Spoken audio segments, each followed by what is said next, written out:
అపోస్తలుల కార్యములు 20వ అధ్యాయము 4వ వచనాన్ని మనము చదువుకుందాం. అందరూ కూడా మీ యొద్ద గ్రంథాలు ఉన్నట్లయితే కనుక వాటిని తెరిచి దేవుని యొక్క వాక్యాన్ని మీరు కలిసి మాతో పాటు మీరు చూడాల్సిందిగా ప్రభు పేరట నేను తెలియజేస్తూ ఉన్నాను. లైవ్లో ఉన్నవారు కూడా ఈ యొక్క మాటల మీద మీ యొక్క దృష్టిని నిలపగలిగితే దేవుడు మీ జీవితాలు అద్భుతాలు జరిగిస్తారు.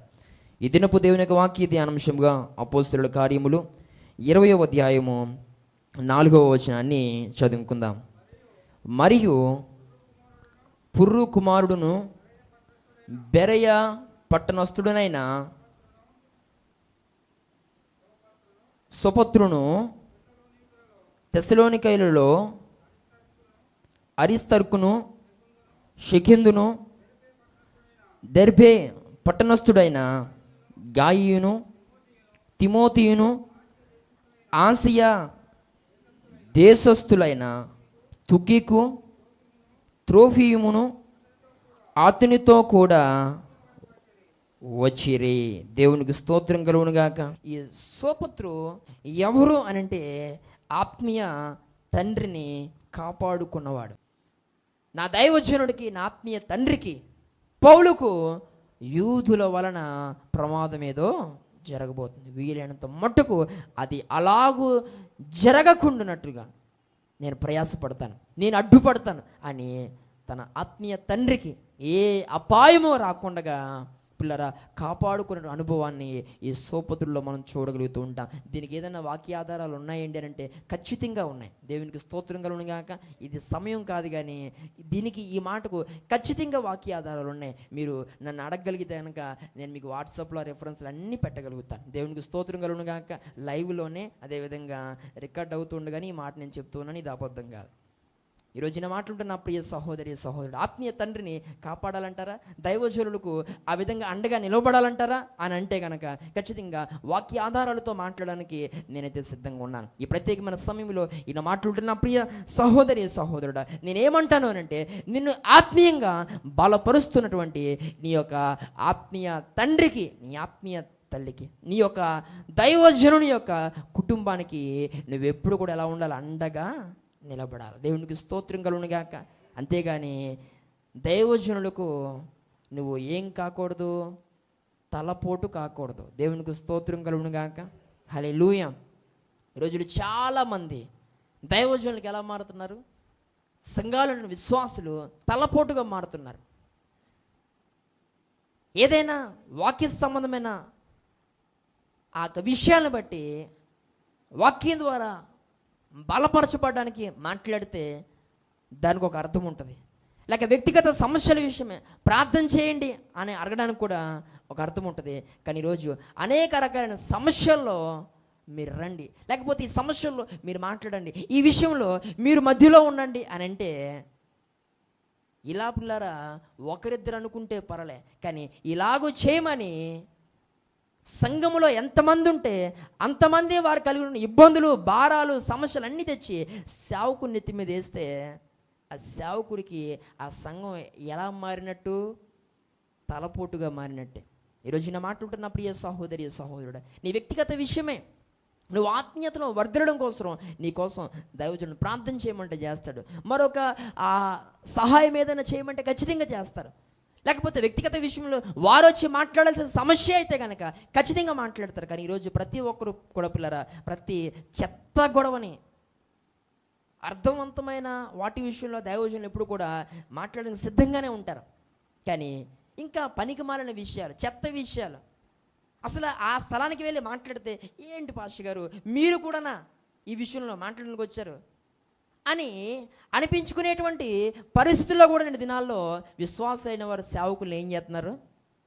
ఇన్వాల్వ్ చేయడం చాలా దరిద్రమని, అది కరెక్ట్ కాదని ప్రతి ఒక్కరికి నేను తెలియజేస్తున్నాను. దేవుని స్తోత్రం కలుగునుగాక. నీ దైవ సేవకుని ఆత్మీయంగా బలపరచడానికి నీకున్నాడు. దేవుడు వారికి ఆ బాధ్యతను అప్పగించాడు. నీ కోసం ప్రార్థించేసేటువంటి బాధ్యత, నేను ఆత్మీయంగా బలపరిచే బాధ్యత మాత్రమే వారికి ఉంది. ఇక ఏదైనా వారు వచ్చి మాట్లాడాల్సిన విషయాలు అయితే తప్పకుండా ఆ బాధ్యతను కూడా వారు నిర్వర్తిస్తారు. ఇంకా పనికిమాలిన విషయాలన్నీ కూడా తీసుకొచ్చి నెత్తి మీద పెట్టి మీరు ఆ విషయంలో చేయాలండి అని అంటే అది సరికాదని దేవుని సేవకుని నేను తెలియజేస్తున్నాను. దేవుని స్తోత్రం కలుగును గాక.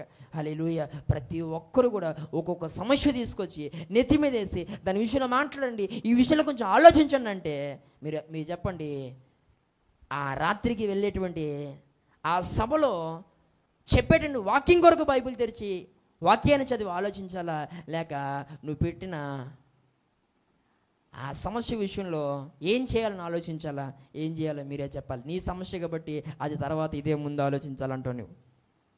ఈరోజు నా మాట్లాడుతున్న ప్రియ సహోదరి సహోదరుడు. కాబట్టి దైవ సేవకునికి దేవుడు ఒక పని అప్పగించాడు. ఆ పని, ఆ బాధ్యతను దైవ సేవకుడు నిర్వర్తించడానికి నీవు సహకారిగా ఉండాలే కానీ, ఆ విషయంలో ప్రోత్సాహకరంగా ఉండాలే కానీ నీవు మరొక పని అప్పగించకూడదు. దేవుని స్తోత్రం కలుగును గాక. చాలా ఇబ్బంది అవుతుందండి. ఏంటంటే దేవుడు అప్పగించిన పని అయితే విశ్వాసులు అప్పగించిన పని ఇంకోటి అన్నమాట. ఈరోజు ఆ పని నిర్వర్తించాలో, కొన్ని సందర్భాలు ఈ పని నిర్వర్తించాలో, ఆ విషయంలో మనసు పెట్టాలో, లేక ఈ విషయంలో మనసు పెట్టాలో పిల్లలు తెలియక కొంతమంది దైవ సేవకులు వారి ఆత్మీయ జీవితాన్ని పాడు చేసుకుంటున్నటువంటి పరిస్థితి, సరిగా వాక్యం మాట్లాడలేనటువంటి పరిస్థితి, పిల్లల ఆత్మలను సరిగా బలపరచలేనటువంటి పరిస్థితులు. ఈరోజు నేను మాట్లాడుతున్న ప్రియ సహోదరి సహోదరుడా, ఈ మాట ప్రతి ఒక్కరికి అర్థం కావాలి. కాబట్టి దైవ సేవకుని పిల్లరా మనము వారి కోసం ప్రార్థన చేస్తూనే ఏ కష్టం వరకు వచ్చినా ఆ విషయంలో వారికి అండగా నిలబడేటువంటి విషయంలో కావచ్చు, లేకపోతే వారికి ఆదరణ కలిగించే విషయంలో, వారికి తోడుగా ఉండే విషయంలో కావచ్చు, అలాగూ ప్రతి ఒక్కరూ ఆలోచించాలి. దేవునికి స్తోత్రం కలుగును గాక. హల్లెలూయా. మనం మోషే దగ్గర నుండి మనం ఆలోచన చేస్తే ప్రతి ఒక్క సందర్భంలో దైవజనుల విషయంలో అనేక మంది ఒక ప్రత్యేకమైన శ్రద్ధను కనపరుస్తున్న సందర్భాలు బైబిల్ గ్రంథంలో మనం చూస్తాం. ఈరోజు నేను మాట్లాడుతున్న ప్రియ సహోదరి సహోదరుడా, నీ ఆత్మీయ తండ్రి, నీ ఆత్మీయ తల్లి, నీ దైవ సేవకుని యొక్క కుటుంబం ఎప్పుడు కూడా నిన్ను బట్టి తలపట్టుకోకూడదు. ఎప్పుడు కూడా నిన్ను బట్టి కన్నీరు కార్చేటువంటి పరిస్థితి ఉండకూడదు. వారు నీ కొరకు కన్నీరు కార్చే పరిస్థితి ఉంటే నీ విషయమే వారు ఎలా ప్రార్థన చేస్తారు? నువ్వు అన్న మాటకు వారు ఆలోచించే పరిస్థితి ఉంటే నువ్వు చెప్పిన ఆ విషయంలో వారు ఎలాగూ ప్రార్థించగలుగుతారు? నువ్వు దేవుని ఒక మందిరంలో అలా కనబడి కూర్చున్నప్పుడు నీ ముఖం చూస్తూ వారు ఎలా వాక్యం చెప్పగలుగుతారు? ఈరోజు నా మాట్లాడుతున్న ప్రియ సహోదరి సహోదరుడా, ఈరోజు దేవుని సందు ఒక తీర్మానం తీసుకో. ప్రభువా, సుప్రతులాగా నేను ఉంటాను ప్రభువా, అలాంటి అనుభవాలు నేను కలిగి ఉంటాను తండ్రి అని మనము ఒక బలమైన తీర్మానం తీసుకోవాల్సిన అవసరం నేడు దినాల్లో ఎంతైనా ఉంది. దేవునికి స్తోత్రం కలుగును గాక. హల్లెలూయా. ఈ యొక్క సోపుత్రుడు ఎలాంటి వాడు అని అంటే ఆత్మీయ దైవజనుని యొక్క కుటుంబానికి ఎప్పుడూ కూడా ఏ విషయంలో కూడా తలపోటుగా మారినవాడు కాదనమాట. దేవునికి స్తోత్రం కలుగును గాక. ఇంకా పిల్లరా, ఆ సెకండ్ మిషనరీ జర్నీని కూడా మనం ఆలోచన చేస్తే అక్కడ కూడా పౌలుకు కష్టం కలగకుండా ఈ వ్యక్తులందరూ కూడా ఆసరగా, అండగా, దండగా నిలబడిన సందర్భాలు. ఈరోజు నా మాట్లాడుతున్న ప్రియ సహోదరి సహోదరుడా, అలాంటి అనుభవాలతో మనం నింపబడుదుము గాక. దేవునికి స్తోత్రం కలుగును గాక. హల్లెలూయా.